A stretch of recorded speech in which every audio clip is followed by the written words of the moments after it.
Amigas, amigos, bienvenidos a Cómics 21. Yo soy Marcos Ordóñez y hoy continuamos repasando la vida y la obra de Enrique Ventura. Hoy intervienen en el programa Marica Vila y David Nadal. Marica conoció a Enrique, fue muy amiga de él y cuando Ventura y Nieto llegaron a Barcelona, rápidamente se integraron en el proyecto de Troya, de Butifarra y comenzaron a colaborar con todo el movimiento de cómic que había en ese momento en la ciudad condal. David Nadal conoció a Enrique Ventura en aquellos años con Miguel Ángel Nieto en el estudio que montaron en Cadaqués, en la Costa Brava. Eran ya los años en que la situación económica de Ventura y Nieto se había estabilizado gracias a el trabajo con el Papus, y David Nadal, en aquellos años un muy joven dibujante, empezó a conocerlos, a trabajar con ellos y a participar de las actividades del estudio. Además, hemos recuperado una entrevista que Luis Conde mantuvo con Ventura para Televisión Española hace ya muchos años, y donde él nos explica un poco todo su tránsito personal y profesional. Os emplazamos a continuar con la obra de Enrique Ventura en el siguiente vídeo. Gracias, hasta pronto.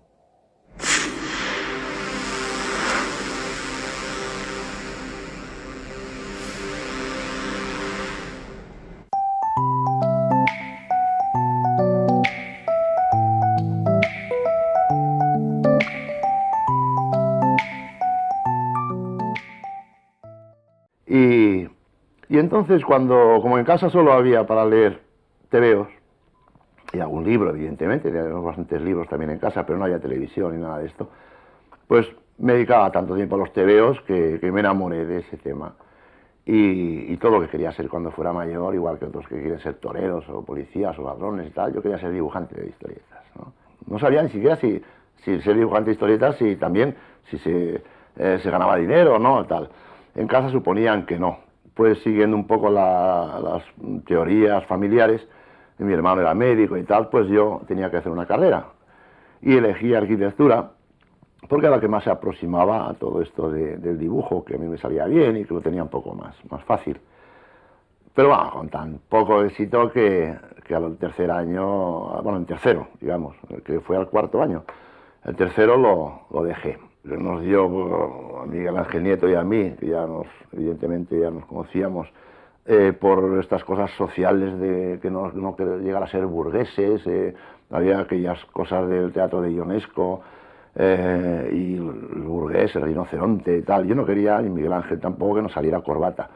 Con lo cual decidimos dejar las carreras. Miguel Ángel estaba haciendo medicina entonces, y dedicarnos un poco a la vida hippie. En casa estaban muy enfadados porque ya habíamos dejado las carreras, con lo cual pues hicimos, tanto Miguel Ángel como yo, estudiamos en el Centro de Nuevas Profesiones en Madrid, técnico publicitario.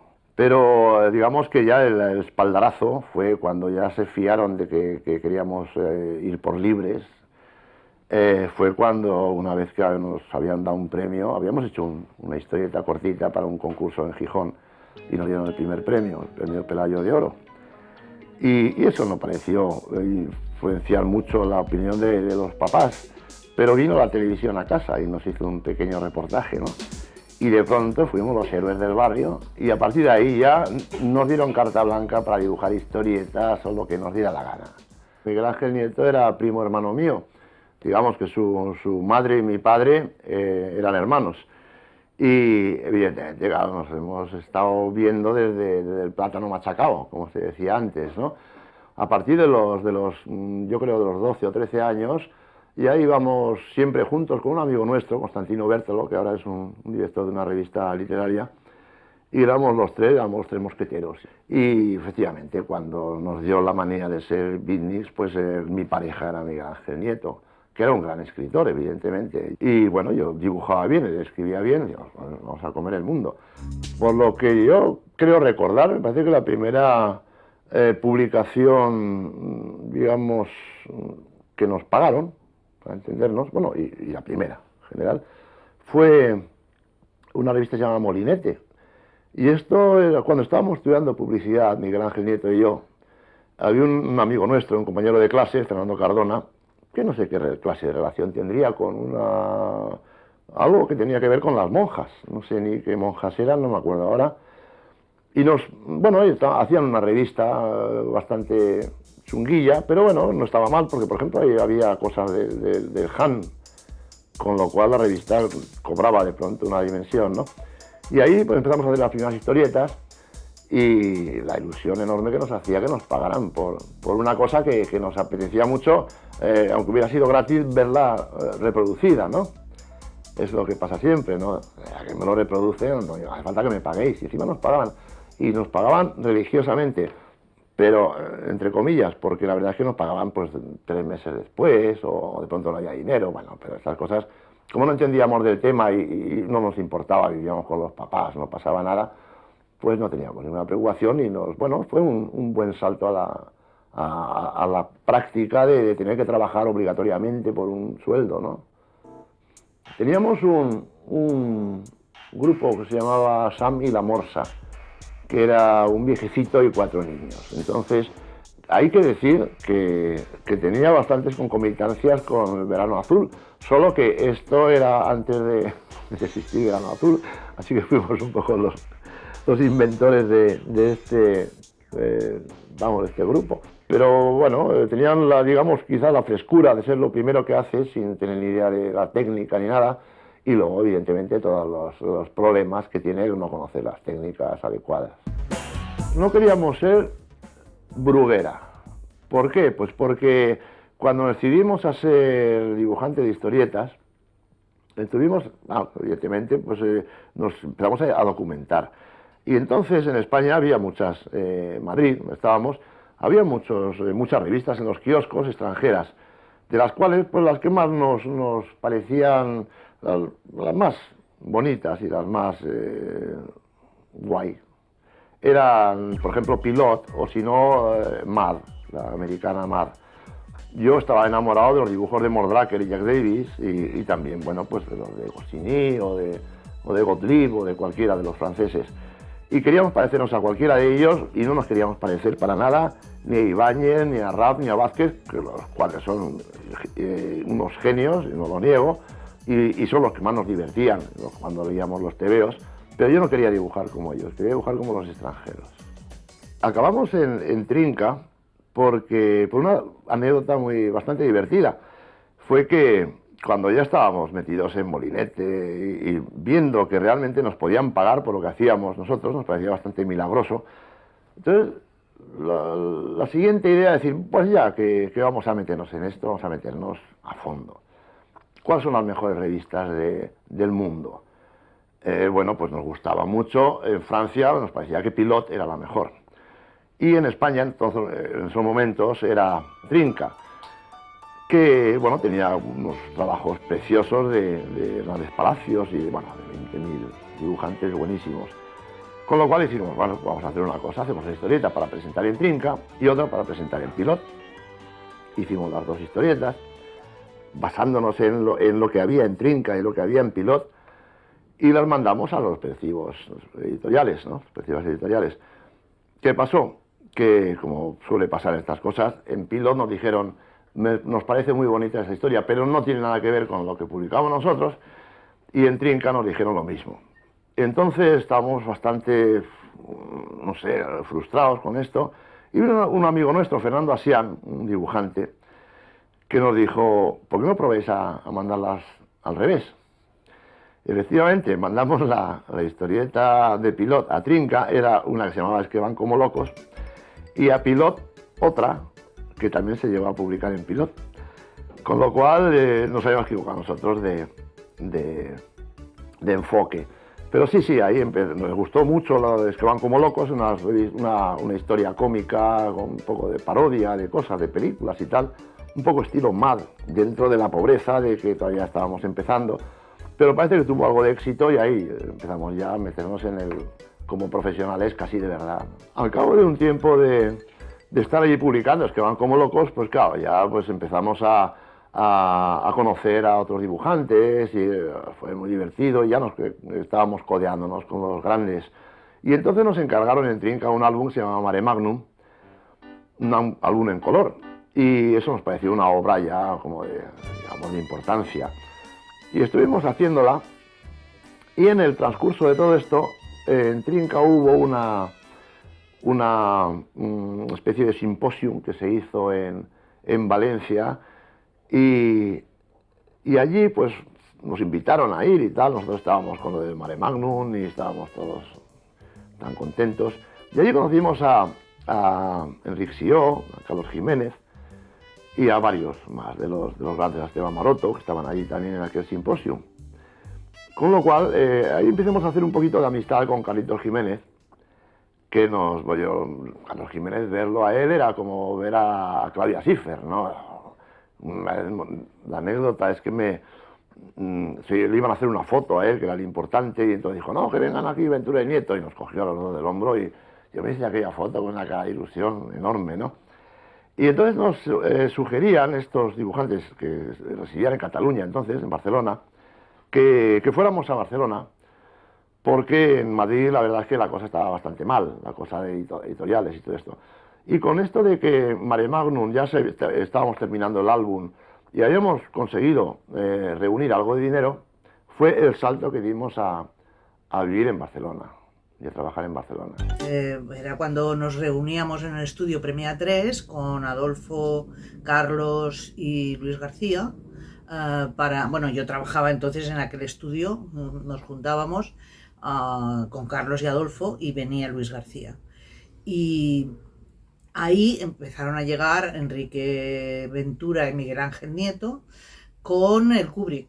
Llegaron juntos los dos equipos y sobre todo empezaron no sé si vinieron antes o a partir de que vinieron, era el momento en que se estaba gestando un proyecto de revista, queríamos montar una revista, recuperar el cómic de autor, estábamos en la transición y debía ser el 75. Además llegaron y formaban parte también conmigo del equipo Butifarra. Entonces ya los conocimos ya trabajando para el Butifarra, o sea, haciendo activismo con los movimientos sociales de aquel momento, con el equipo Butifarra. Y volvimos a coincidir en el Trocha Troya, bueno, en el origen del Trocha Troya, que primero fue la revista Bandera Negra. El proyecto se llamaba Bandera Negra y pretendía ser una revista bastante ácrata, pero en el transcurso de las reuniones que acumuló muchísima gente de Madrid y de aquí, entre ellos Víctor Mora, Armonía y otra gente, Jesús Cuadrado, Ludolfo Paramio, en fin, muchísima gente, pero ahí empezaron a generarse discusiones de carácter de diferencias ideológicas, se convirtió en una especie de gallinero de pelea y al final se disolvió eso y quedó el núcleo que hizo Trocha Troya, que era una revista ideológica más ortodoxa en la izquierda, digamos, menos ácrata y más sin atenerse a ninguna obediencia militante, a nada, pero tenía un constructo más ortodoxo, ¿no? Claro, al llegar a Barcelona veníamos sin trabajo, habíamos dejado Trinca, habíamos terminado el álbum y aunque teníamos algo de ahorros, pues había que buscarse la vida. Entonces íbamos aceptando algún trabajo que iba saliendo por ahí. Uno de ellos que salió era un álbum de chistes mudos sobre la figura de King Kong, pero en broma, al estilo, digamos, Nieto, ¿no? Que es más romántico y más tierno. Y entonces hicimos aquel álbum y bueno, resulta que quedó más o menos bonito, le gustó mucho y a la hora de que teníamos que cobrarlo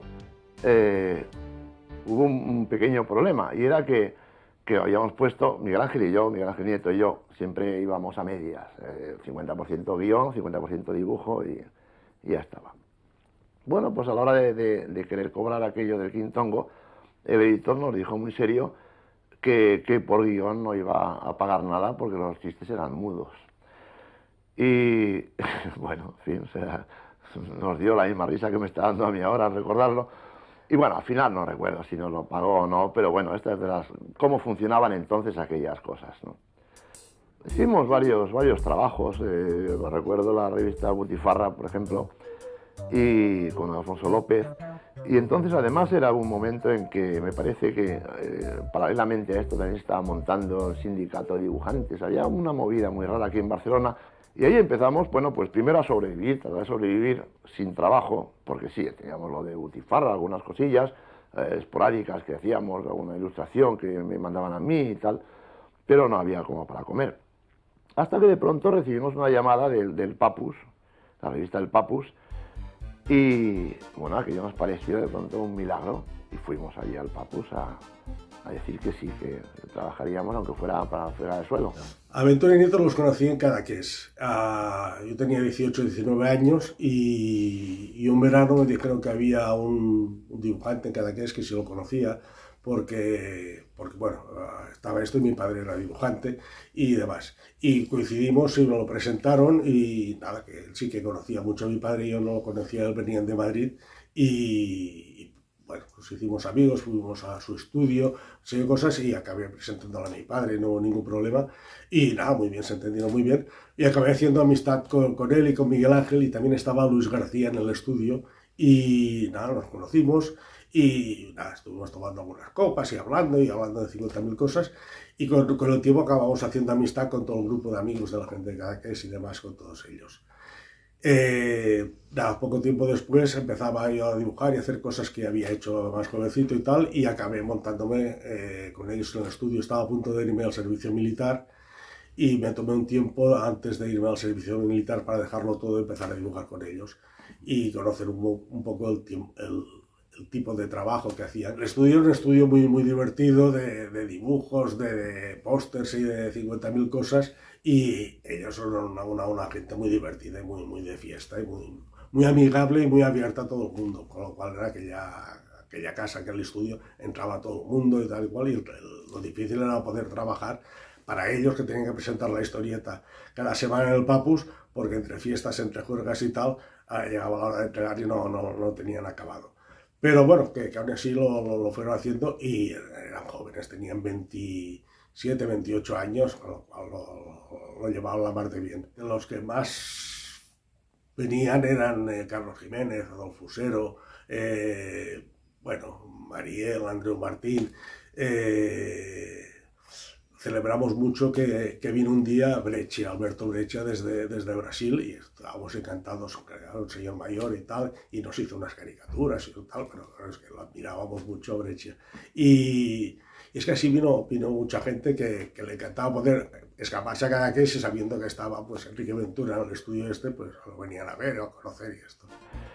Y nada, fuimos muy bien acogidos allí. Era una revista que ya, bueno, una revista, había que estar allí, pues es imposible de explicar cómo era la redacción, cómo funcionaba la gente, bueno, era un sitio de locos. Y nos gustó tanto que, bueno, ya nos quedamos ahí, evidentemente.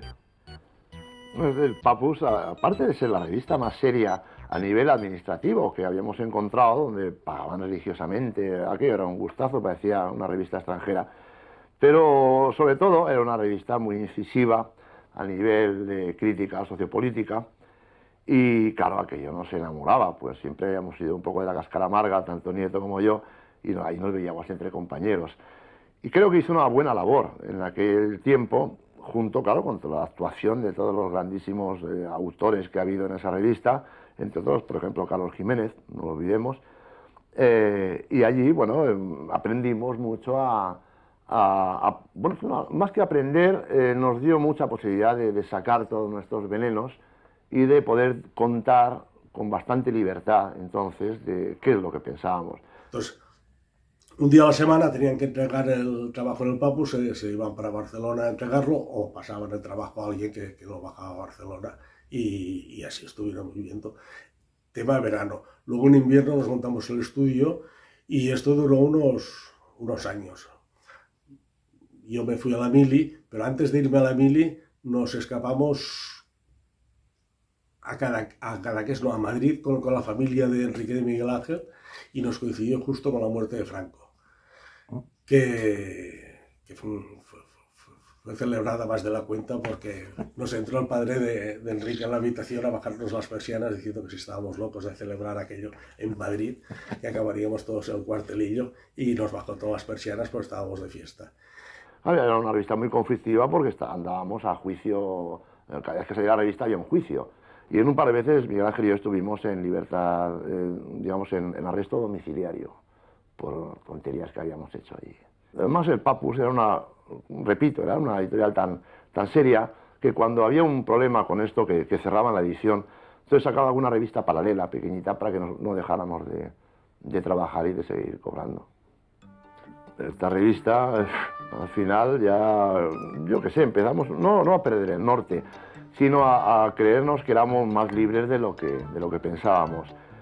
Y entonces, claro, pues había muchas cosas que molestaban a muchos grupos de extrema derecha, y había cierto, no miedo, cierta precaución, de decir, ojo, no me metáis con estas cosas, por ejemplo, pues con las minusvalías de los heridos de guerra y estas cosas y tal, que a veces pues se metían. Cosas que a mí incluso ya yo pensaba, no, tampoco es para tanto, ¿no? O sea, una cosa es meterse con un régimen que no nos gusta, y otra cosa es también, pues no sé, me parecían como cosas de mal gusto. Y bueno, al final fue subiendo tanto la historia que en un momento dado, pues esta gente de extrema derecha fue la gota que les colmó el vaso, y vinieron al Papus allí a decirnos que, estilo Bush ahora, que ya estaba ahí, que iban a tomar represalias. Entonces estaba el señor Echarri, el director, que a este menudo vino el señor Royuela allí a decirle que parasen de meterse y tal. Dijo, fuera de mi casa, aquí no, usted no tiene por qué hablar. Y dijo, pues vendré con mis muchachos y tal. Estamos todos allí, todos un poco, ¿sabes? De aquella manera, por donde salgo corriendo, ¿no? Cuando vengan, pues claro, tú eres un dibujante, tú no tienes una porra ni tienes nada, ¿no? Y no llegaron a venir, pero sí, al final pusieron una bomba, con tan mala suerte además que la única pobre persona que murió fue el portero del edificio, que encima era el único señor que era falangista de todo el edificio que hay allí, era un nido de rojos. El portero era un señor muy majo, muy amable, con el que tomábamos café cada día, y siempre decía, no metáis tanto y tal, pero era un señor que era falangista, un señor mayor y tal, y muy respetuoso, muy majo, muy agradable, y fue el único que pagó las consecuencias. ¿No? Sí, porque tenían que haber entregado el miércoles, teníamos que haber llevado, porque muchas veces bajábamos los 3 juntos y volvíamos y tal, y a veces solo iba Miguel Ángel o lo dejaba alguien.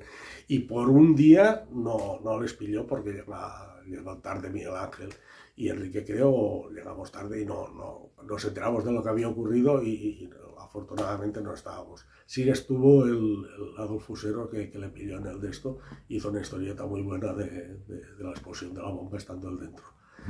Y nada, poco después aquello se fue acabando. A todo esto salieron las revistas que fue montando el Gin fue montando cantidad de revistas donde pedía colaboraciones con Enrique, con Miguel Ángel, con toda la gente. Las revistas que montaban los de Rambla, los de Troya, todas estas revistas que fueron saliendo de aquella época, del Butifarra, el demás que fueron.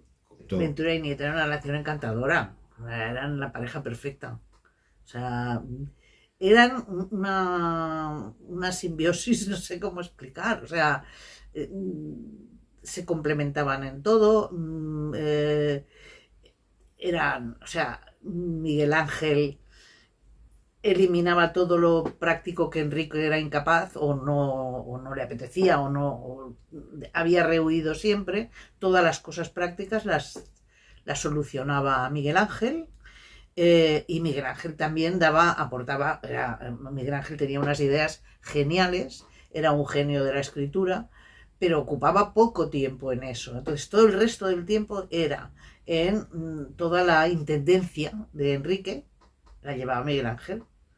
Todo lo que fuera exterior, pues ir a comprar al banco los papeles, los documentos. Bueno, a lo mejor me paso y no lo sé a ciencia cierta, eso es lo que yo creo.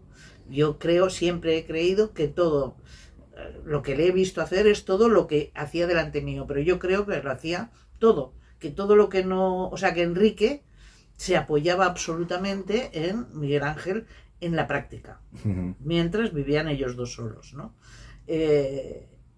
Y en cambio Enrique era una máquina de dibujar, pero de dibujar como quieras, lo que quieras, cuando quieras, y todo lo que lo más inverosímil que se le pudiera ocurrir a Miguel Ángel, Enrique lo dibujaba, y lo dibujaba maravillosamente bien, ¿no? Y lo dibujaba desde todas las perspectivas, y además le añadía, también añadía idea, y añadía, o sea, se retroalimentaban, ¿no? O sea, el otro lanzaba una idea, este la agrandaba porque la dibujaba, empezaba a dibujar maravillosamente bien, pero de aquí podía partir bueno, con las sonrisas, cuando empezaron a hacer las sonrisas, empezaron a hacer, partían de una nave, bueno, construían maquetas con yogures y botellas de leche y yogures, construían maquetas, hacían las maquetas, y eso Miguel Ángel también, que Enrique y Miguel Ángel, los dos, eran dos manitas, construían unas maquetas de naves espaciales alucinantes que solamente por verlas ya tenías ganas de ir al estudio, ¿no? Eran una pareja maravillosa.